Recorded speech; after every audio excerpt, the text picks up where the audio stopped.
Salut Twitch, salut YouTube, j'espère que vous allez bien. On se retrouve pour un nouveau format très d'horreur puisque vous l'avez demandé à la suite de la soirée Halloween et que ça avait l'air de beaucoup vous amuser. On commence tout de suite avec l'histoire d'Axel. Il a 28 ans à l'heure actuelle et que cette histoire s'est passée à l'époque du collège quand il avait entre 13 et 14 ans.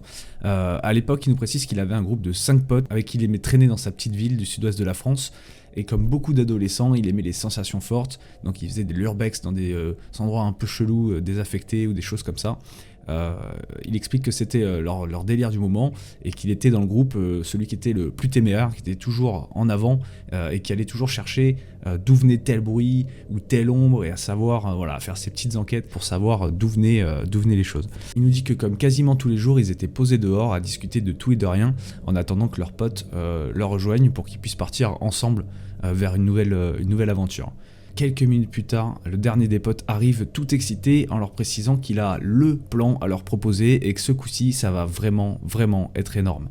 Il explique qu'en bas de ce bâtiment, il y a une cave qui ferme pas et que c'est super glauque. Il précise qu'il n'y a pas de courant, pas de lumière et que surtout, il y a Rabat, un mec qui est super chelou qui traîne là-bas. Axel nous précise que Rabat, c'est un mec de 45 ans qui travaille pas et à qui il manque certainement une case. Il a déjà fait plusieurs séjours en psychiatrie, il est connu des services de police municipale et de la gendarmerie pour des actes d'ivresse publique, de conduite sous emprise de drogue et d'altercations plus ou moins violentes avec son voisinage. Bref, un mec bien creepy avec la lumière pas forcément à tous les étages. Déjà, à partir de là, si tu veux mon avis, tu fous pas les pieds dans la cave, tu vois. Mais bon, eux le font et cette histoire raconte ça.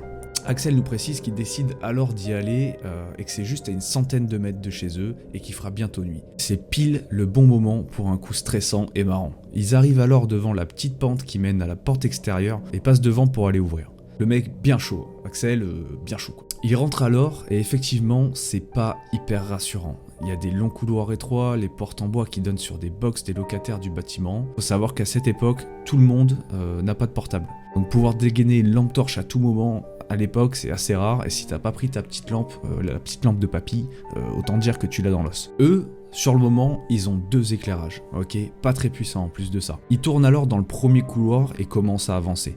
Le couloir fait environ 5-6 mètres de long, ça tourne encore vers la droite, vers une autre rangée de box. Certaines portes sont pas fermées, et ils aperçoivent des vélos, des bric-à-brac divers, tissus déchirés, plein de poussière, enfin, des caves bien pourries quoi. Et là, ils entendent un bruit qui vient d'en face. Clairement, c'est un humain qui l'a fait.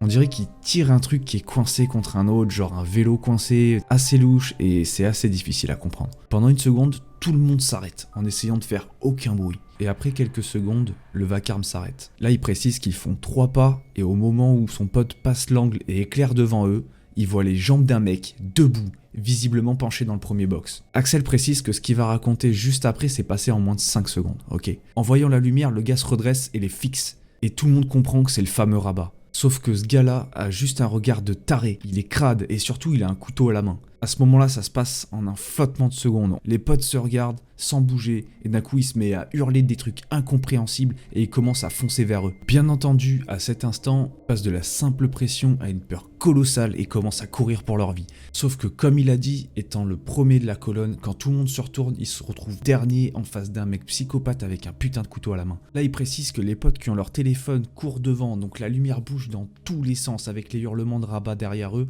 Le bruit des pas et les cris des potes, ça fait un bruit énorme qui englobe toute la cave, c'est juste le chaos. Là, il précise que le mec est très près de lui, il tient son couteau levé au-dessus de lui. Et là, la terreur et l'adrénaline lui font faire un move improbable qui lui a certainement sauvé la vie. Il précise qu'il est quasi sûr qu'il aurait jamais pu sortir assez vite s'il avait juste couru collé à ses potes. Il dit qu'il saute dans le box à sa gauche, dont la porte était ouverte, et qu'il s'est collé directement dans l'angle du mur, juste après la porte. À ce moment-là, il précise qu'il sent plutôt, parce qu'il était dans le noir complet, Rabat passer juste devant comme un fou furieux avec son couteau levé en hurlant sur les potes.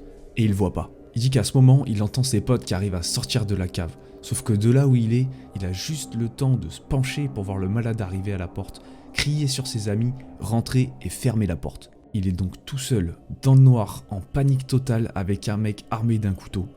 Et là, il entend le pire bruit possible dans cette situation, le verrou de la porte qui se referme. Il comprend que le mec vient de verrouiller la porte et qu'il est bloqué avec lui dans une cave dans le noir. Ok, pause rapide.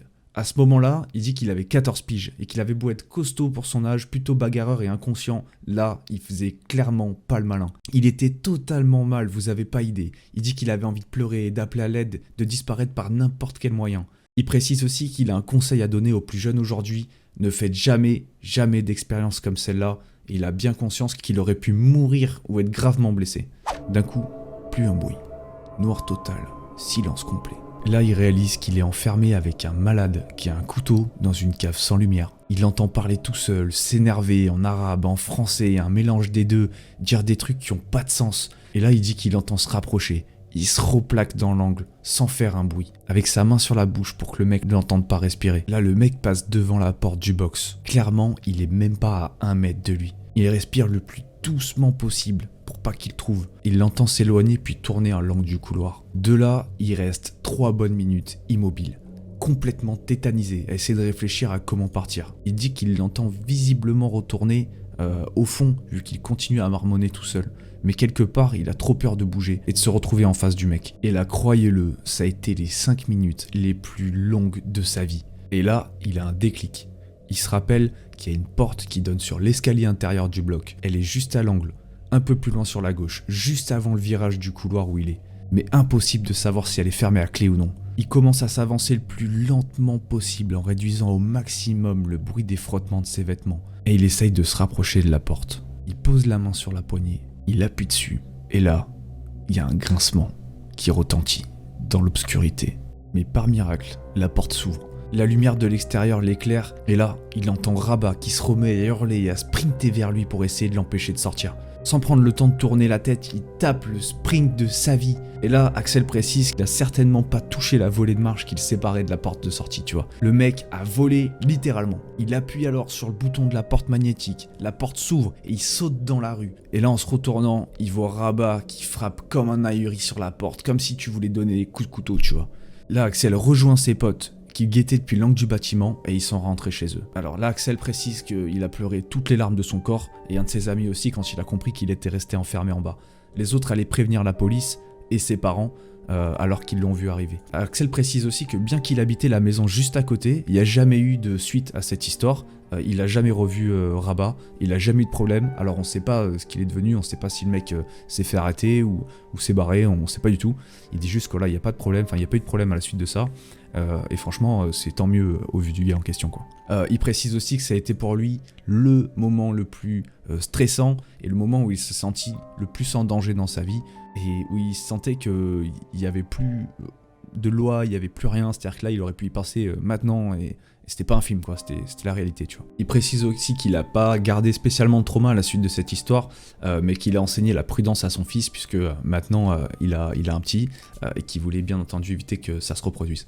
Voilà pour ce tout premier format trait d'horreur sur la chaîne, donc pour l'instant ça reste un petit format test, ok.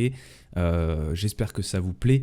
Ce que je peux faire c'est vous inviter à laisser en commentaire vos ressentis pour savoir ce qu'on peut améliorer. Vous qui avez l'habitude de naviguer sur les tréfonds et les mauvais bails d'internet, je compte sur vous pour me donner les retours là-dessus.